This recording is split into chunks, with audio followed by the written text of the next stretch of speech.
बिसोरो सुक्तियाव बर' कसारि वेलफेयार समाज काउन्सिल मोननो हादोंब्लाबो दिनैसिम बिनि गामि सोसननायाव गोबां जेंना जादों।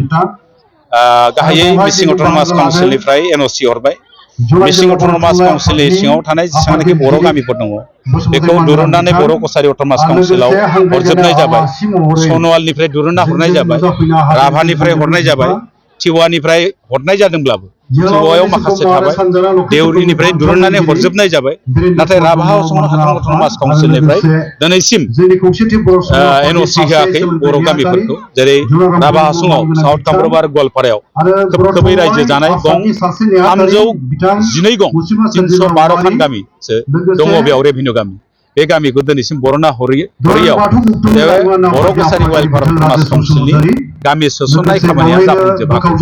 दा गिबि खोलोबाव 958 गं गामिया सोजाबाय आरो नैथि खोलोबाव दा दङ 166 गं आरो बिनि बादैबो राभा हासं आरो टिवा समाज काउन्सिलाव एसे गामि थाजोबबावबाय। दा जों खौसेथि बर' सुबुं आफाद हिसाबै बेखौनो जों डिमान्ड खालामबाय थादों। दा जों रावखौबो नागारनानै सोलिनो नागिराखै।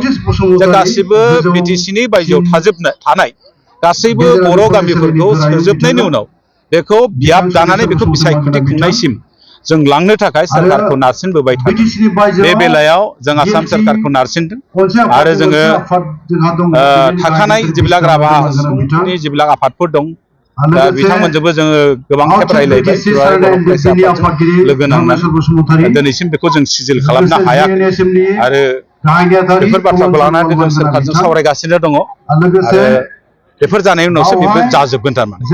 दा बिनि बादैबो गोबां डिमान्ड थाबाय। 5.2 मथे 5 बोसोराव बे सोरखारा जिहेतु 5.2 मथे बिटिसिनि बायजोआव थानाय खोब बर' ओनसोलाव जौगाथायनि खामानि मावनांगौमोन। बेखौबो मावनो हादिया बे 5 बोसोराव जेबो मोनसेबो खामानि मावदिया।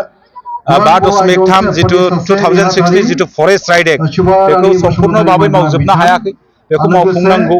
आरो बिनि बादैबो गुबुन गुबुन डिमान्ड थाबाय। सोलोंथाइ भेन्सार स्कुलफोरखौ सोरखारकरण खालामनाय आरो 7.1 मथे ट्राइबेल बेल्ट ब्लक जिथु बानायनि बायजोआव थानाय जिबिलाक ट्राइबेल गामिफोर दङ बिसिनि हा हुनि रैखाथि होनो थाखाय माइक्र' लेभेलाव ट्राइबेल बेल्ट ब्लक बानायनांगौ। दा बेखौ बानायाखै। गामि दरथाम दरब्रै जुदि जमा दंबा बेखौ मोनसे बेल्ट, गामि दरसे हारसिङै दंबा बेखौ ब्लक बानायनांगौ आरो बिथांमोननि हा हुखौ रैखाथि होनो थाखाय आयेन मोनसे बानायनानै बेखौ सोरखारा दिनैसिम बानायाखै।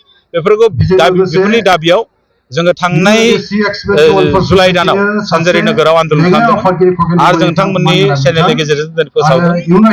18 नभेम्बर जों दाख्लै गुवाहाटीनि जितु जोंनि मावफुं मेलाव सेन्ट्रेल एक्जिकिउटिभआव मोनसे थांखि लादों।